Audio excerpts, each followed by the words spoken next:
This podcast is a collaboration between Costard and Touchstone Productions and the Dads from the Crypt podcast.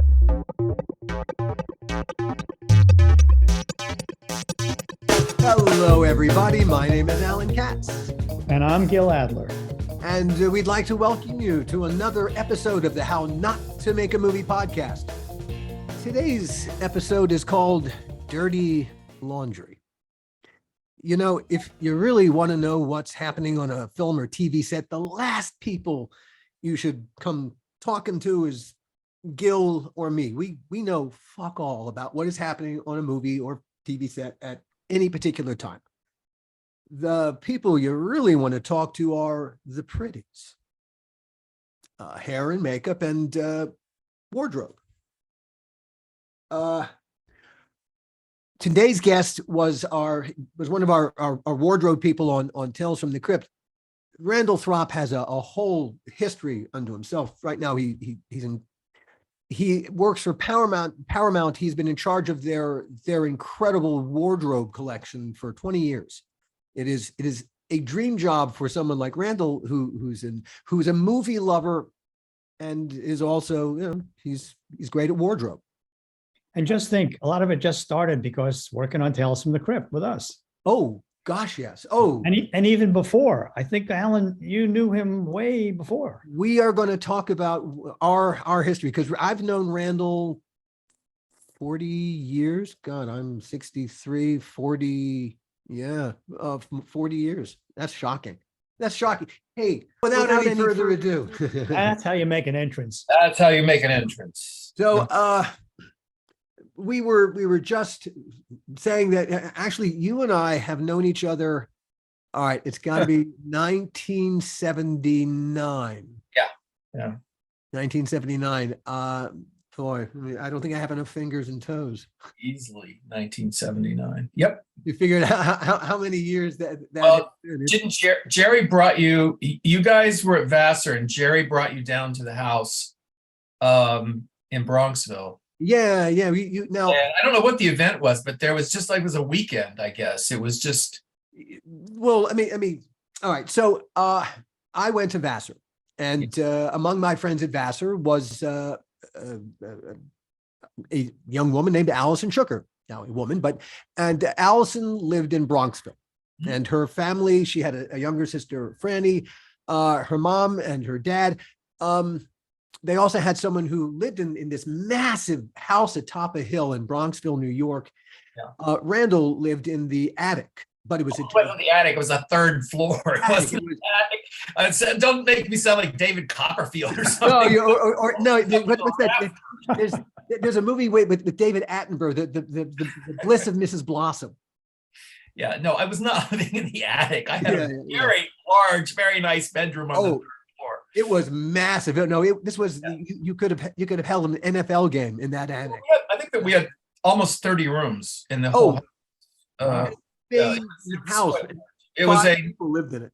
Well, it was a Normandy chateau. It was built in 1903 for the Lawrence family, which it was for their son, the Lawrences of Sarah Lawrence College. And so it was built for their son. And yes, it was quite a nice house. It was extraordinary. So I got to meet the Shookers, and I got to meet Randall when I was there. Now, in particular, Greg Shooker was a fascinating guy. Yeah. And Greg was a documentary filmmaker. Yes. He had worked on a number of documentaries. His claim to fame, he won an Emmy for this. He'd been working on a documentary with and about Martin Luther King for a couple of months before he was assassinated. And literally, I think he had said goodbye to King a couple of weeks. Maybe I think it was on the day of, if I remember. On the day of, it was really right up. He had just said goodbye to him. He was flying back from Memphis. That's right. Yeah, right. He was flying right. Yeah. And that was my understanding. But yes. But it's interesting, on IMDb, his credits are not all on there. And he won for the chair. He won the Grand Prix at Cannes. And also he won the Emmy, he won Venice Film Festival awards, and none of that is on IMDb. There's only, I think, 4 or 5 credits on there, but they don't even mention the Martin Luther King documentary. And he won an Emmy for that. I mean, so after, and then King dies, and suddenly he was thrown into an editing room and put this everything. And he also narrated it. He was the narrator. I mean, Greg was not only a writer, he was a producer, he was a cinematographer. I mean, he really was a well-rounded guy and very knowledgeable on film history, that sort of thing. He started, I'll tell you, he did start, he was, I think it was in the mid-1950s, he was with a group of students who went to the Soviet Union, which was during the height of the Cold War. And he photographed a lot of stuff in the Soviet Union, and then Life magazine picked that up, and he was hired not long after that at Life as a correspondent. And he was with Life magazine, and during, I forget which project he was working on, where he met Robert Drew from Drew Associates. And that's when the ideas started about documentary filmmaking, because it really wasn't that popular at the time. Mm-hmm. But Greg was really one of the pioneers of documentary filmmaking that was accessible to people. Right, of the kind of realistic, the documentarian is right there in. It was cinema verite movie. Cinema verite, thank you. Yeah, it was. He was, yes. Yeah, he was really one of the creators of cinema verite. Yes, he really was, and he traveled, all over the world, and but he was a great writer too. But my takeaway, Greg and I were very close. I mean, he was like a second dad, and he never stopped. He never really stopped working, even though he wasn't working. He was always reading. He read. He was a voracious reader, and he read books, and he was always trying to figure out what could be sold or purchased and turned into a script, a screenplay, da da da da. I mean, he was always on the hustle like that. And I remember that about him. He was trying to make it happen. Yes, he was determined that it was going to happen again, and it never quite did. Yeah. Because as documentary filmmaking, I mean, it's too bad that he didn't live to see what documentary filmmaking has become, because now it is quite popular and you have so many outlets. I mean, with all the streaming services, and it's just tragic that he didn't get to fulfill what he really loved to do. If he had existed in the time of Netflix, he'd be doing, oh my God, he'd be a star. Yeah. Very talented, very, very talented. And what happened to him? He was a alcoholic, unfortunately. Well, yeah, but he did go through AA, and he was sober, but he got cancer and died at 67. So he was not very old in the the alcoholism really I think it impacted his ability to work. Mm-hmm. But it was, he had all this talent, and he should have been. It wasn't his fault. It's just the world did not recognize the incredible, right? Wow, the incredible content provider is what we would call him today. That he was.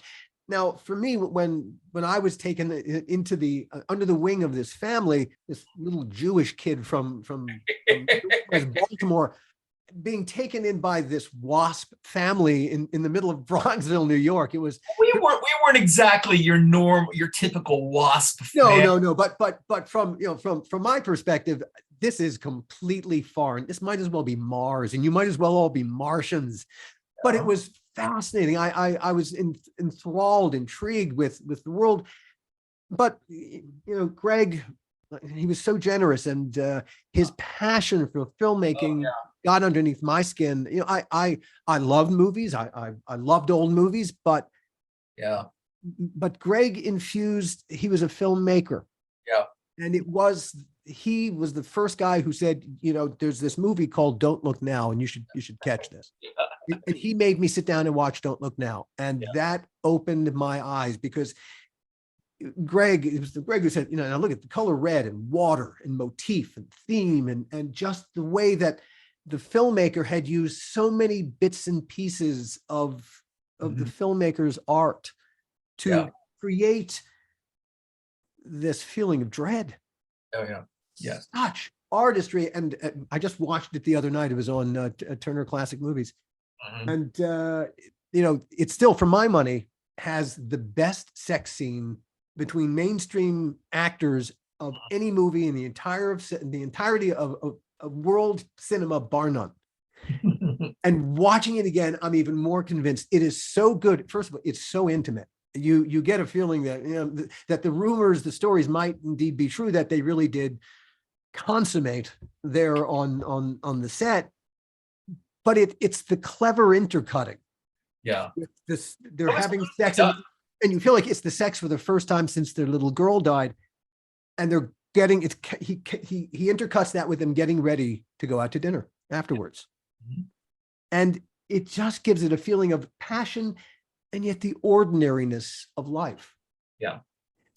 Well, I mean, that's the one thing, Greg and I went to the movies a lot, and we would go into the city, and we remember the little Carnegie Theater. We would, Oh, sure, Sure. sure.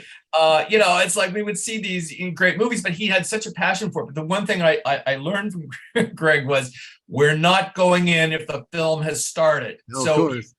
we would not go in if the credits had started rolling, or if the preview said, no. You go in, and also you sat through all of the credits. Oh, gosh, yes. All the credits. So yes, I read a lot of credits and became familiar with a lot of names. But I mean, again, living in Bronxville with that neighborhood, I mean, Brendan Gill was one of our neighbors, for heaven's sakes. Oh my gosh, And, I didn't even know that. Oh yeah, no, yeah, they lived just down the hill there. But there was always people there. People, the most interesting people in the neighborhood. It was really, it's hard to describe it. As a kid, I'd come in from Ohio. Yeah, I'm like, whoa, this is something different. But like you, it's like, but it wasn't your typical, we weren't sitting around eating white bread and mayonnaise all day. Come on. No, absolutely true. Now, some of the best of all the times, they had a sun porch. And again, this was a house on a hill, and the sun porch had a lovely view of the whole neighborhood. Yeah. And we'd have dinner out on the sun porch. Oh, And the conversation, Greg was still drinking then, and the wine was always remarkable. Almaden jug wine. It's amazing, because I'm a kid from Yonkers, which is the next town over. Yes, Bronxville. And I knew nothing about Sarah Lawrence or Sarah Lawrence College or the Lawrences until I started looking for colleges. I mean, I grew up in Yonkers my entire life and knew nothing about this. There might as well have been a wall at the border. Yeah. So so the main building at Sarah Lawrence is Westlands, Westlands was the name of the estate that the Lawrences had. And so when they built the house on Sunset that I was living in, that was built for Arthur Lawrence, and it was on the hilltop. And it was from my bedroom windows, you could see Westlands on a like a winter day when the trees weren't out. That was the idea, was that you could see their houses from different points of view. So yeah, that was it. Yeah. So anyway, so I wanted to have a brief conversation about Greg, because he was really, he deserves to be remembered more than he is. Really talented man. Yeah. So he was a great influence. So Randall and I have known each other forever, and eventually Randall, while you were still in New York, before you came out here, you were involved in a very cool show called Tony and Tina's Wedding. Yeah, I was one of the collaborators, not one of the original creators, but one of the collaborators on Tony and Tina's Wedding, which at the time was the most successful off-Broadway show outside of the Fantastics or something. I mean, we ran because it was the touring companies and all of that. Sure. And that's what brought me to Los Angeles. Was I was in the original, because I was, not only had I done the production design for the show, because it had to be a hands-on environment.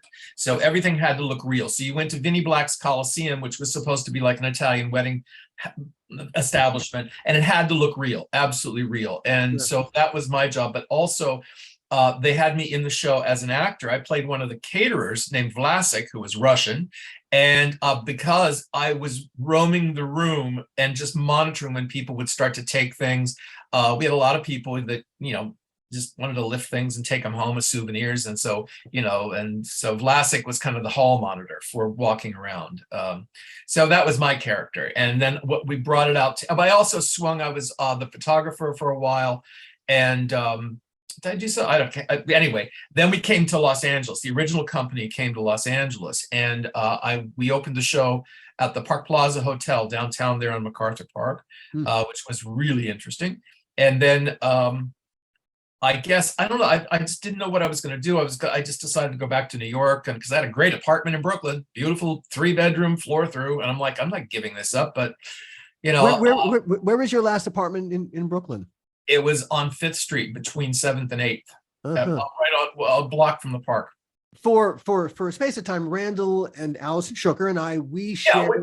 we had that house in Cobble Hill. Yeah, we shared a carriage house in Cobble Yeah, Hill, yeah. and that was that patch of time was so much fun. We had there was a tar beach up on the roof, and we threw the Brooklyn Bridge had its birthday party, We and threw a lot that of was parties. such a great party. Our Brooklyn Bridge tar beach party, that was so Oh much my fun. God! Remember the Tupperware party with the Jim Jones punch?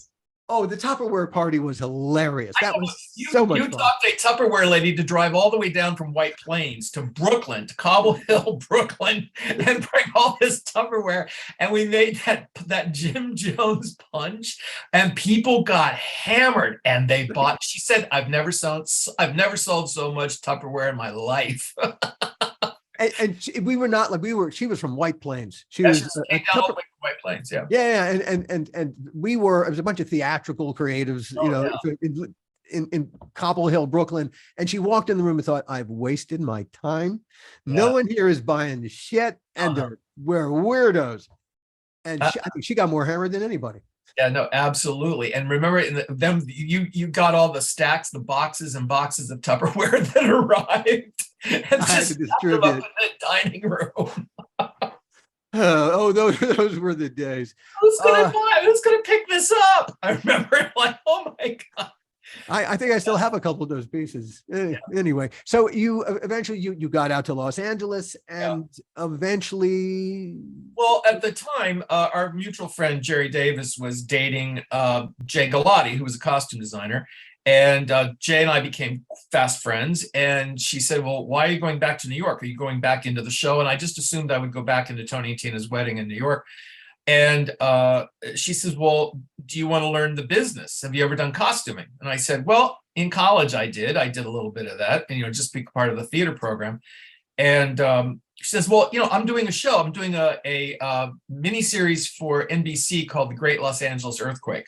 So why don't you come on board, And so at that time, it was non-union, I believe. Even though we were shooting in LA, we were we were at Universal. We were all over the place. Anyway, the Great Los Angeles. At Universal, and you were non-union? Yeah, we were shooting on the New York Street there with rubble. And that's what happened was I started, I don't know how I got this job, but one of my first jobs was burying victims under fake bricks and then blooding them up, like tearing their clothes and then blooding them up. And I remember saying, wow, you're really good at that blood. And it's like, oh, like, okay, yeah. So I became the blood guy. And so that's what I did on the Great Los Angeles Earthquake. And I did a lot of victims. I dressed them and bloodied them up. And so that was my introduction to show business. And it was a good show. I mean, it was a good experience all the way around. And I will point out briefly that our mutual friend Jerry Davis, another dear friend from back from Vassar years. Yeah. Jerry became an animation executive, and he is one of the executives responsible for the Ice Age series of features. Yeah. So another very talented person, Jerry. Yeah, that was Jerry. Yeah, absolutely. Anyway, so I'm doing the blood work, and it just kind of one job led to another. And I think I'm trying to remember when I did Whatever Happened to Baby Jane. That was the remake with the Redgrave sisters of Whatever Happened to Baby Jane. That was the costume supervisor on that and dressed the background. Jay and I did that show, and I mean it was great. I mean it was a little intimidating at first to work with the Redgrave sisters, right? But you talk about things that happen in movies, and communication is very, very important. Let me tell you something. But we shot in a big house in Hancock Park, which was, I think, just like a block away from the original Baby Jane house. And I'll never forget this as long as I live. And I was there with the meeting with the group, and we were going through the house, and we get to what's supposed to be Vanessa's bedroom. And Vanessa is playing the Joan Crawford part, right? And I guess nobody really talked to Vanessa about how she saw her character, or how she, envisioned her room, because she's really a prisoner in this bedroom. Yeah. And I'll never forget it. Vanessa, she walked in and she said, "Oh no, no, no, no, this is all wrong, wrong. Oh no, it's all wrong."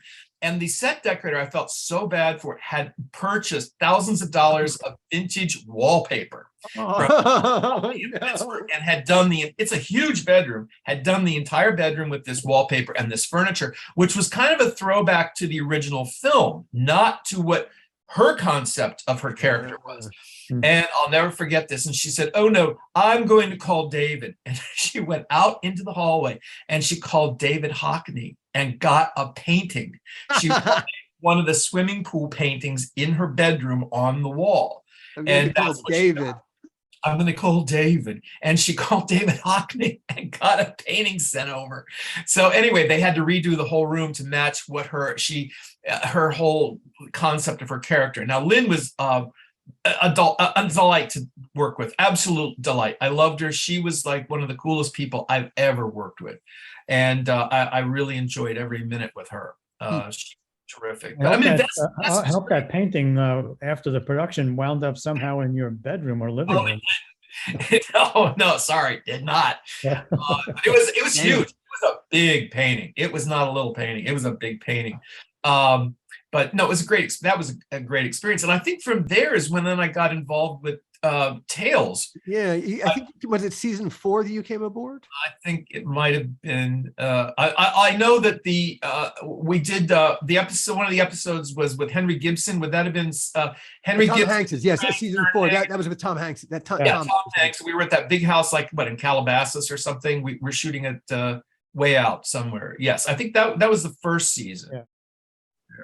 And I mean, I've talked about it in the past, what a great experience it was. It was, truly fantastic, and, but, I mean, again, this episode is called Dirty Laundry. I'm trying to think of, what Dirty Laundry. I mean, there was an actor who was a lead in one of these shows who did leave me a treat when I went to clean up his area.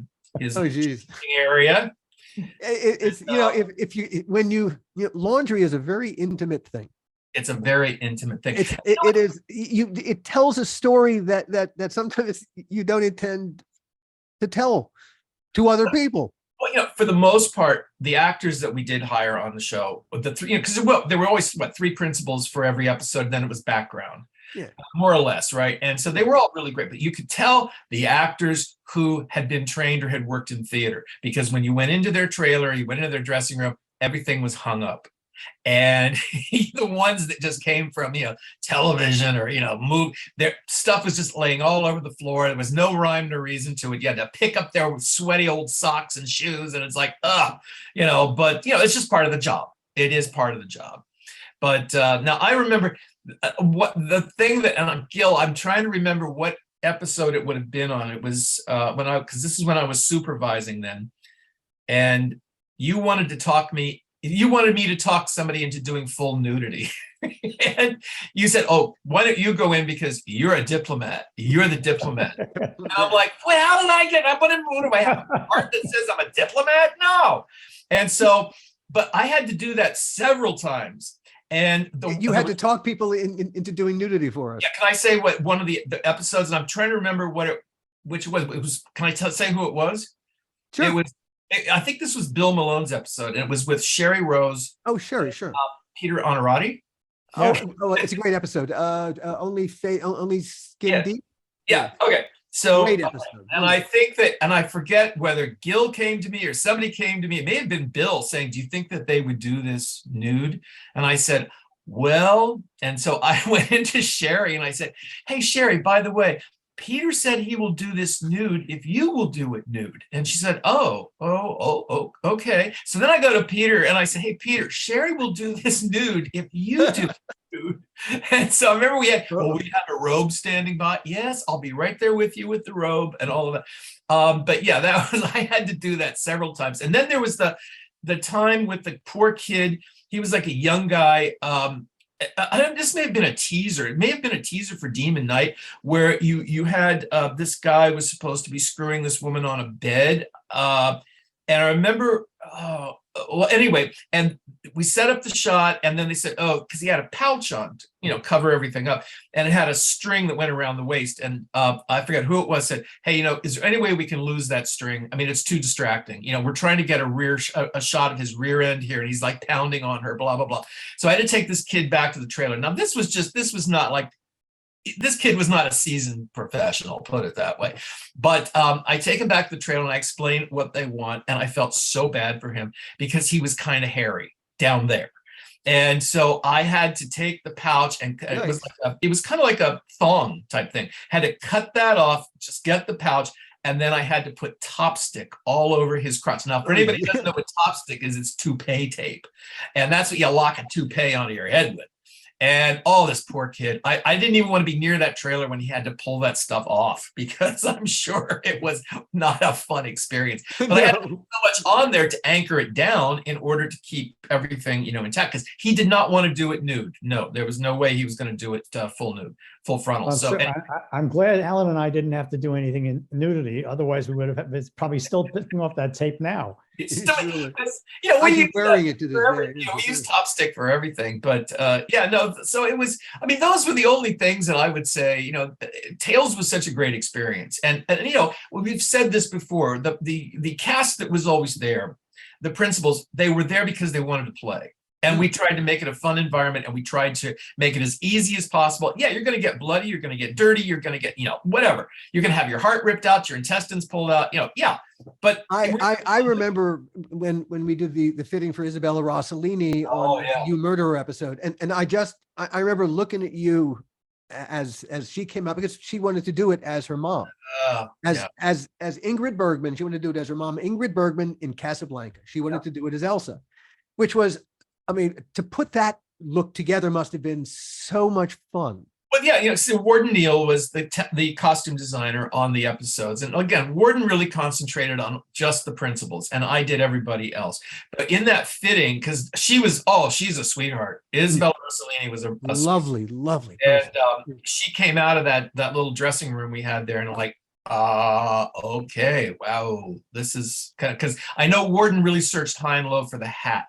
Silhouette, that's what Bergman wore in Casablanca. And again, Isabella really knew what she wanted to. I mean, she was, she had her 2 cents that she put in. But no, the actors, as far as demands, no, they really didn't. It's like, we're just here to play. Dress me, put whatever you want on me. Oh, I remember. Oh, what's the comedian? Oh gosh, what's his name? The comedian. I had to have so many white shirts standing by for him because he sweat, like his body just poured water out of it. God, who that? Richard Lewis. It was Richard Lewis. Oh, Richard. That's the Whirlpool episode. Oh my God, he was such a nice guy, and he was so. I was like, don't be embarrassed. I said, I've got 6 I remember that. by for you. Don't be embarrassed. But yeah, he was a sweater. Oh boy, did he sweat.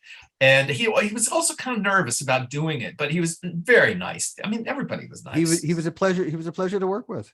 Yeah, absolutely. Now, as opposed to after I did do, and I don't know if I'm going to say what show it was, but I did a mini series that was directed by our friend Mick Garris. And we had an actress on that show, which was, well, it was an experience. Let's just put it that way.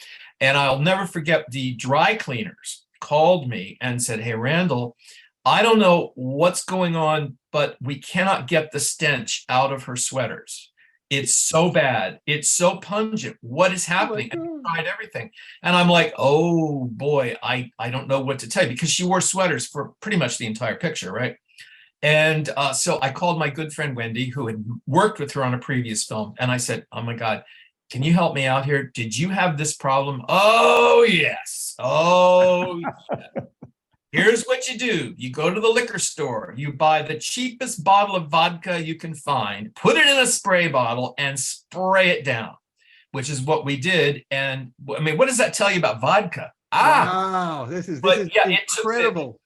It took the smell out, and it was, in the way the dads from the crypt do they review crypt episodes and give parenting advice. Now we give a home, a wardrobe, cheapest bottle of vodka, spray bottle. That's all you have to do. Homeopathic ways to avoid disaster. Wow. Never mind club soda, vodka. Yeah, but that's the thing. It just when I got to thinking about what I was going to say or what I would talk about, and again, Tales, we really had great experience with the actors. But on the other projects that I worked on, there was always one person. There was always one person who. Well, no. Before we get there, did you do Perversions? No, I Okay. did Weird Tales. Okay, so all right, so you did Weird World. Yeah, Weird World or Weird Tales. Yeah, Weird World. That's what you meant. Okay, so you did that, but and then afterwards, and then you were with the group when they went to Las Vegas and did the Strip. Oh, there was a TV show called The Strip that some guy named Gil Adler was on, and FA brought me in. And, yeah. And who was one of your lead actresses on that show? Stacey Dash.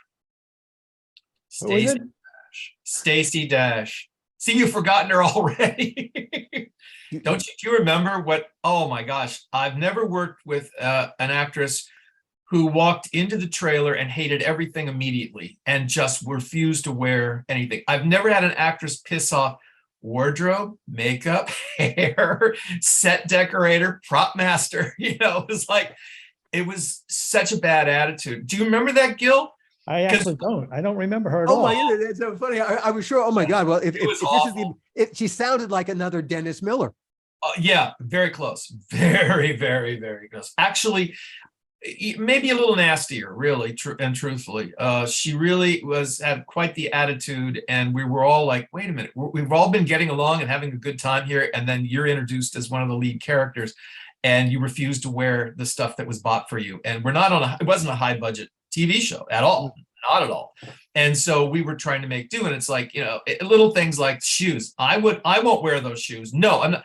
Stacey, nobody's going to see your feet. It's television. They're going to shoot you from here up. It's like, no, don't worry about. Oh no, she wouldn't do. Oh, it was awful. And that's when I believe that's when Warden quit. Warden quit, and then he said he wasn't going to put up with that kind of stuff. And then we brought Julie Carnahan in to continue on the show, which Julie and I then because we'd worked together before and got along great. And but yes, and mercifully, remember the show got canceled after 9 episodes. Yeah. That was an experience. I had never really run into anybody that difficult. The only person I remember from that show is the God, what's his name? He's no longer with us. Italian. Joe Vitarelli? Yeah, Joe Vitarelli. Joe Vitarelli, yeah. Joe was great. Oh, he was a hoot. That guy, I mean, he was what you see is what you got. Oh, yeah. He was not that's him. And he was, and he actually was very nice to work with. It's like, okay, Joe, just do your thing. And also, do you remember we had Alexis Arquette on the show? Yeah. Had Alexis Arquette on the show, and that was the first time I think a trans person was in a lead part. Yeah. If I remember right. Yeah, I think so. Well, yeah. Joe Vitarelli, just a real quick story about Joe, is one day he comes into my office and he sits down and he goes, so we have to talk. And I'm like, oh God, what happened? What? He goes, so I know you made this deal that we're all staying at Caesars. I don't want to stay at Caesars. I don't stay in Caesars. I stay down the block at, I forgot what it's called, Circus or something like that. Oh, Circus. which was totally a mob place from, in the 50s and 60s. So I go, but Joe, it's brand new. This is a brand new facility. And we made, and he comes over to the desk. He gets up, he comes over to the desk, leans over and he goes, Gil, I'm not sure you understand what I'm saying to you. My friends are over there. And in fact, my friends want you and your wife to come over for a nice steak dinner. But I need to stay there. So you need to call them and just make arrangements for me to stay there. Do you understand what I'm saying to you? And then all of a sudden, the light bulb went off and I went, oh, okay, yeah. Is there a waste management company you'd like us to use too? Right. So I make the deal, right? Joe moves into the other place, calls me up one day and he goes, so the guys want to have you over and your wife for dinner. And I go, well, I'm really busy. We're working along. He goes, no. We're doing this on the weekend, whenever you can make it. So I go, oh, okay. So my wife and I go over there for dinner. And it was like out of the casino, the movie. Yeah. It's a round table. It's all wood, old wood. And Jeannie and I are sitting at the table with Joe. And is it a checkered tablecloth at least? Oh, yeah. And with 4 or 5 guys. And I'm sitting there, and as I'm looking around the table, I'm thinking, I'm in a movie about the mafia. One looks more like a mafia killer than the other one. I'm thinking, am I going to make it out of here with just a steak, or is the steak knife going to be in me? And it was so much. We had such a great time with them. And then we left, and they were always inviting us over. And I was always saying, no, I can't do it. But we had such a great time. We'll have to do it again. But we never did. But Joe turned out to be the best. Oh yeah, no, he was great. But I think it was the Stardust, because I do remember him. The Stardust, yes. I think it was that's what it was. But I think it was the Stardust. It definitely was the Stardust. As you said, it just came in. Yeah. I'll never forget walking into that lobby and seeing these guys sort of in a circular, all lined up in a circle, sort of to say hello in a semicircle, as Jeannie and I came in with Joe. And as I just kept thinking to myself, I'm either in a movie or Joe has arranged for me to die tonight. Or maybe both. That's hilarious. Yeah, no, he was great. He was a real character. He was great. So anyway. These days, Randall, you work for Paramount. You have really your dream job. Yeah. Well, I've been at Paramount now 20 years. I've been at Paramount. And just explain to the folks what you do over at Paramount. Well, I was brought in to the costume department as a like a day check type person, and then that segued into, oh no, we want you full time. And then they let some of the people go that I was working with, said, no, we want you to take over the rental floor. This all happened within about a year. And so I was running the rental floor, and then this is 20 years ago. So we're talking around the turn of the millennium. Yeah. This was, I think I started there in 2002. Yeah, it was 2002 is when I started there. And so, it just segued. And as I would be restocking costumes or writing things up, for orders for people, and I would find these historical costumes that some of them had names in them. Some of them I just recognized what they were.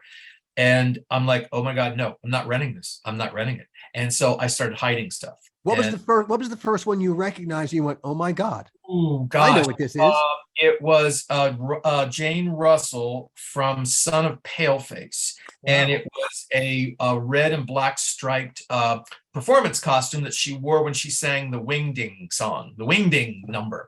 But you recognized it. You saw it. But it wasn't marked inside. You went, I know what that is. No, that's Jane Russell. Right, it's Jane Russell, and which, by the way, has been restored and has gone to museums around the country.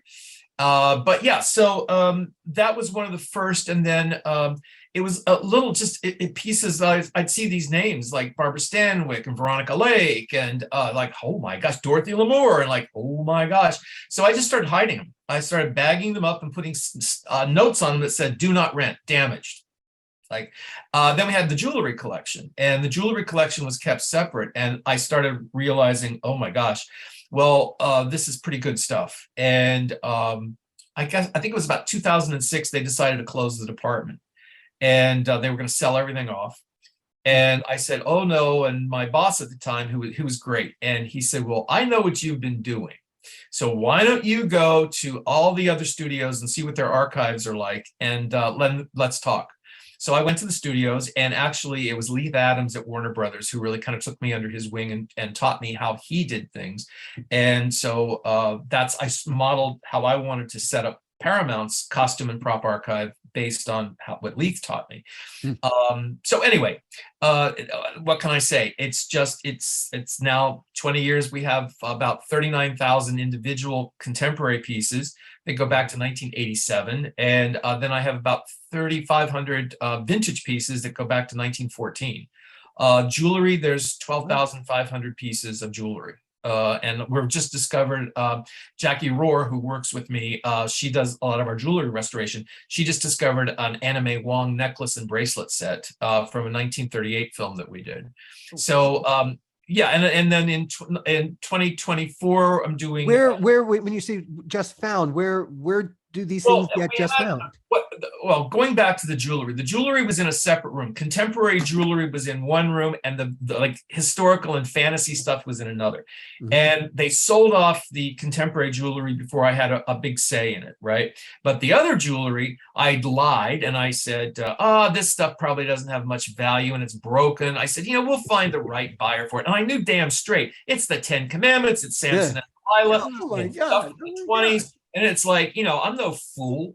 And so that's the stuff that has been restored, those pieces. We had a budget to do restoration on all of this, and they look great. I mean, they were, the DeMille stuff it's gold plated. It's real gold plated. It's not Wow. fake. They insisted on spending the money for gold plating. And I mean, we have beautiful crowns, necklaces, and then of course, Are they ever on display anyplace? yeah. Well, we have a jewelry display room at Paramount for the archive tour. If you're on the VIP tour, you can see it there. And then we've traveled around the country with some of the exhibitions, because basically now that's what I'm doing are museum loans, museum exhibitions. So I'll be doing a big Edith Head exhibit in 24 in Oklahoma City. And then like right now, I just got back from Ohio. I did Very Brady Holiday, which were pieces from the Brady Bunch films, the first and the second film, plus I had 3 pieces from the original TV series. So that's a Very Brady Holiday. So yeah, it's a great calling card for Paramount, and for the archives that, people will see this stuff and say, hey, I want to watch that movie. I'm going to get it on DVD or, I'm stream it, whatever. So yeah, I mean, it's like we're like goodwill ambassadors, put it that way. Have you ever thought about writing an accompanying book about the history of some of these items?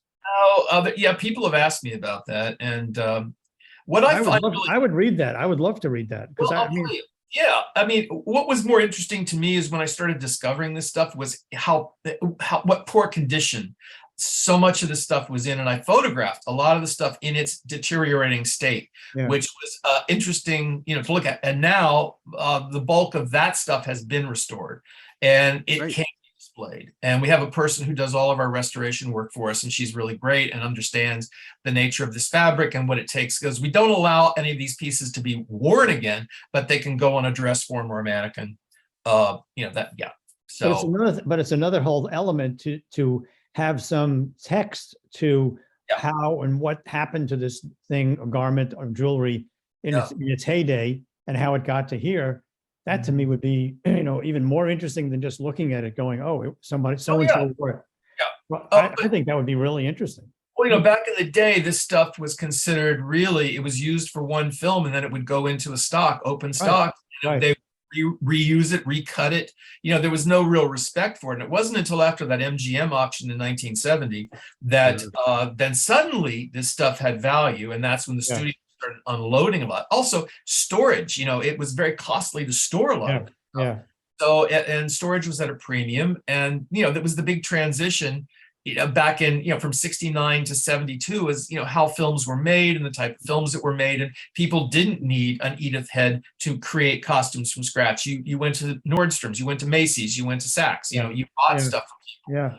It was a more realistic look that filmmakers were after. They weren't after anything terribly exotic, unless it was a period film. But a lot of our period dresses were recut, and men's suits were just recut and used on people over and over again. Yeah, but even more interesting about, that history of when it wasn't that way, when it was really just taken and basically thrown back into the closet to be reused someplace, and realizing later on, oh my God, those are the shoes that so-and-so wore, or these are the slippers. The Ruby slippers. That seems to me like a really interesting. It is fascinating. It really is. It's a fascinating piece of our history and the ephemera of Hollywood. Well, the art form, movie making, is a great universal storytelling form. It is it's the most potent thing in the world, the moving image. Yeah, I remember when I first came out to LA in the early 70s, MGM was auctioning off that third lot, and I got onto that lot before they sold it, because that was where the house was from Gone with the Wind, and Oh, yeah, Hardy sure, Boy house was sure, there. And, sure, you know, sure. you would just, nobody cared. Nobody, there was Yeah. no security or anything. You just walked around there. And now today it's all condos. Everything is gone and it's all condos. Yeah. And you can't. Uh, So how did Joni Mitchell put it? You paved paradise and put up a parking lot? Yeah. but that's what the studio archives, not just me, but the other archives are working really hard to preserve this stuff Yeah. and make it accessible, and for museum loans, and I also work with marketing and publicity when they need things. So but there is a different respect for these assets now than there was even Oh, yeah. 25 years ago. They were just selling things out the back door just to pay the rent on the space. So Has there been any conversation about the new museum on Fairfax? I'm working with them actually. I'm working with them actually tomorrow. I go over to check out the Godfather display Wow. that we helped coordinate, and that we have our Cool. grand opening on Wednesday night. Oh, It's cool. the opening Cool. for the Godfather. So it's a celebration of the Godfather, but we were able to secure set pieces. Don Corleone's office from The Offer, which was the miniseries, and they did a beautiful job of reproducing the Don Corleone office. Yeah. So they took it apart, and the back half of that, with the desk, the bookshelves, the fireplace, that is all going to be the centerpiece at the Academy Museum. And I have other costumes there too, and we're also talking about stuff for 23. So I'm working with them pretty closely. How long will that exhibit be on? 17 months. That's going to be a long exhibit. Wow. At the Motion Picture Museum. Yeah, at the Academy Museum. Yeah. Now while this would be a perfect place to finish up. Now, you haven't been there yet, Gil. No, I haven't. Okay. I when you come to Los Angeles, anyway, when you get back to LA next time, you got to hit that museum, man. The Academy Museum is fantastic. I'm sure it is. I'm sure It is awesome. And it is, walking around with being part of this industry, having been a storyteller within it, a feeling of such pride to be part of this remarkable thing. And you look at the stories, the stories that this industry tells and the way that it tells it. Wow. Yeah. Oh yeah.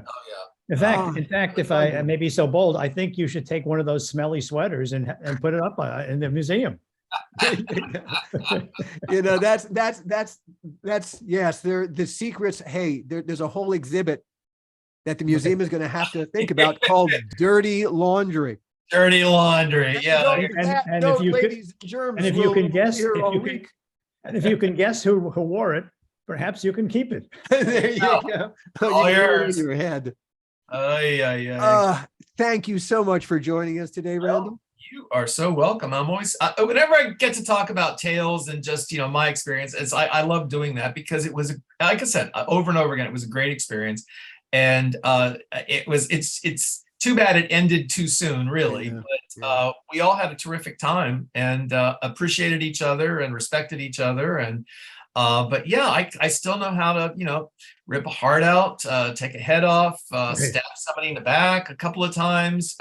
Knowing how to stab people in the back is necessary in this business. Oh yeah, welcome to Hollywood. I just remember saying to the mechanical effects guys, "More blood! I need more blood! Yes.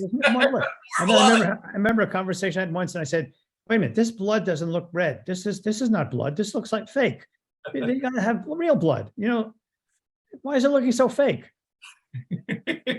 I do remember that though, with you doing it. But I remember the Hudson sprayers, and they were pumping the blood, and it was Right.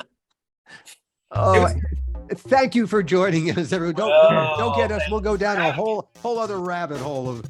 And thanks for saying such nice things about tales, because it never gets old for either of us. We just have a really soft spot in our careers for tales and what it did for us and the people we met and worked with. So thanks so much. This is the fan club here. There you go. Thank you for joining us, everyone. We will see you next time. The How Not to Make a Movie podcast is executive produced by me, Alan Katz, by Gil Adler, and by Jason Stein. Our artwork was done by the amazing Jody Webster, and Jason Jody, along with Mando, are all the hosts of the fun and informative Dads from the Crypt podcast. Follow them for what my old pal the Crypt Keeper would have called terrific crypt content.